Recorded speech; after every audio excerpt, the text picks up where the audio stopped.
Good morning, everyone, and good morning to all our English teachers, especially to Sir Bon. I am Charmaine Araneta, and I'm going to discuss the answers of the given question about an introduction of language and linguistics. Here's the first question. Number 1. How language contributes to human leverage compared to other species? So the answer, the human capacity for self-awareness and abstract to it's facilitated by language if it's not depend upon it. The ability to transfer conflict information, to discuss the meaning of events and possible outcomes of alternative actions, to share feelings and ideas. All these are impossible without language. The ability for individual to model the world for himself or herself, to communicate using language was probably the single most advantageous evolutionary adaptation of human species. Perhaps mental capacities that had evolved for a variety of other adaptive purposes were repurposed to support a complex symbolic and communicative system. Perhaps some mental capacities are exclusively dedicated to language and evolve more gradually along with the increasing complexity of human communication. Differentiate the different properties of language from one another. First, we have modularity. Most linguists believe that language is a modular system. That is, people produce and interpret language using a set of component subsystems or modules in a coordinated way. Each module has its input and distributes its own output to those modules.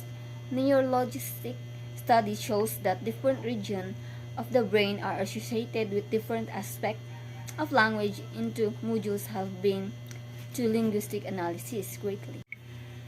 Second, we have constituency and recursion.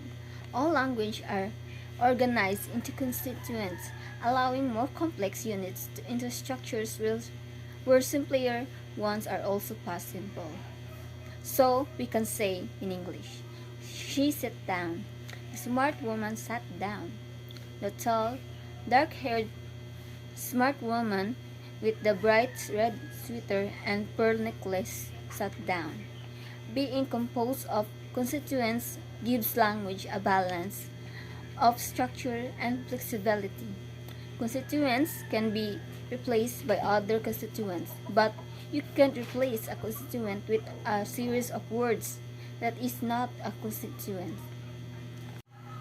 Recursion is what allows someone to expand a short sentence like he was tall into a large sentence he was tall, as and strong and handsome and thoughtful and good listener, or to embedded clauses, as it in this that mouse that nibbled the cheese that lay in the house that Jack built.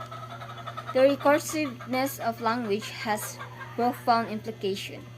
It means that no one can learn from a language by memorizing all the sentences of that language.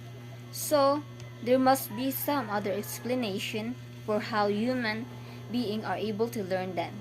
The human brain is finite, but recursiveness means that it is capable of producing and understanding an infinite number of sentences. The difference of discreteness. Another property of all languages is discreteness. The range of sound that human beings can make it continuous like a slide whistle. Discreteness also shows itself in other modules of language, for example, meaning. The color spectrum is a clear example of color variation is a continual red shape through red-orange, to orange to yellow,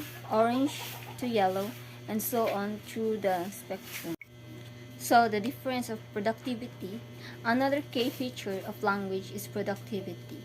When people hear a word for the first time, they often ask, "Is that a word?"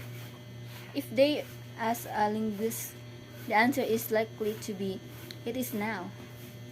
if the novel word is formed according to the morphological and phonological rules of its language and it's understandable its context. It is a bona fide word, even if it's not found in a dictionary.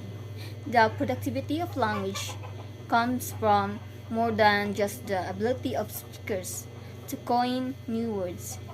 Sentences can become indefinitely long by adding modifiers or by including one sentences in another over and over again. So, the different arbitrariness, the productivity of language derives in large part from the fact that they are organized around a finite set of principles which systematically constrain the ways in which sounds, morphemes, phrases, words, and sentences may be combined. It is important to remember that arbitrariness doesn't mean randomness. It means that, for example, the sounds that one language uses and the principles by which they are combined are inherently no better or worse than those of any other language. Likewise, it means that the principles of one language for arranging words are inherently no better or worse than those of another.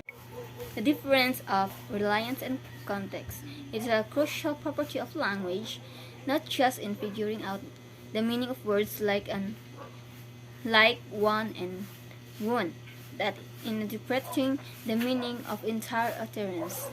The meaning of sentence depends crucial on the text in which it is uttered. That context could be sentence or sentences that immediately precede it, or it could be broadened physically or social circumstances in which the sentence is uttered. If someone says one, then the meaning of that utterance is only clear in the context of preceding utterance. And the difference of variability, although all languages share some universal characteristic, languages also differ in many ways. The language that people use varies depending on who's speaking and the situation in which they are speaking. In fact, variability is one of the most important and admirable properties of language. Variation, also known as difference and diversity, is the essence of information. Without variation in the light frequency, there would be no sight.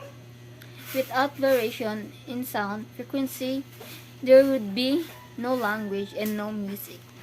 Variation in language allows people to communicate for more than the semantic content of the words and sentences they utter. The variability of language is indexical. So the question for number 3, what does this line mean? Language varieties differ because although they have adapted to the differing needs of their speech communities, each language does things differently. The dominant group perceived to have higher status and the less powerful groups are stigmatized as incorrect or bad. Do you agree or disagree about this statement? So, I agree for the statement because it is in the descriptive approach that by comparison, the language varieties spoken by the less powerful groups often are stigmatized as incorrect or bad language. And so that's all for today. Once again, I am Charmaine Arneta and have a good day.